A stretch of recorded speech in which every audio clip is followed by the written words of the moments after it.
ఏం పని ఉంది నాకు? అదే నీకు తెలియదు కదా దానికి. తెలియదు నాకు.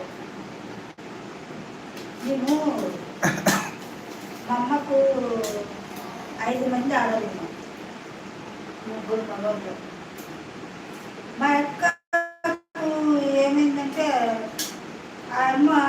ఆమె కొనకొచ్చుకుంది. వాగం ఎట్లా కొనకొచ్చుకుంది అలా చెడి పడి తిని తిని తిని తిని తిని తిని మా అక్క ఎట్లా తిండి తినేసి బీపీ షుగర్ మంచి లావు వచ్చేసి ఆయనకు ఆయనంతగా ఆయన కొనుకొచ్చుకుంది.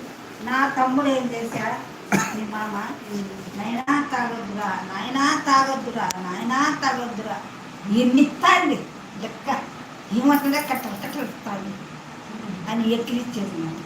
ఏందిరా అట్లా మాట్లాడతావు, తాగకూడదు నాయన, ఈ కాలాలు చెడ్డ కాలాలు ఏందన్నా వండుకుంటుంది అంటే ఇలా తాగేదే అనేది మీ అత్తము ఎట్లంటే అట్లా మాట్లాడేది. ఎట్లా మాట్లాడతారు మా ఇట్లా మాట్లాడతారమ్మా, ఎట్లా రా అట్లా మాట్లాడతారు, ఇట్లా ఆడమంచిని అట్లా మాట్లాడకూడదు నాయన, పద్ధతి కాదు అది అని చెప్తే వినేదేలే, వాడతాం చెప్తుంది.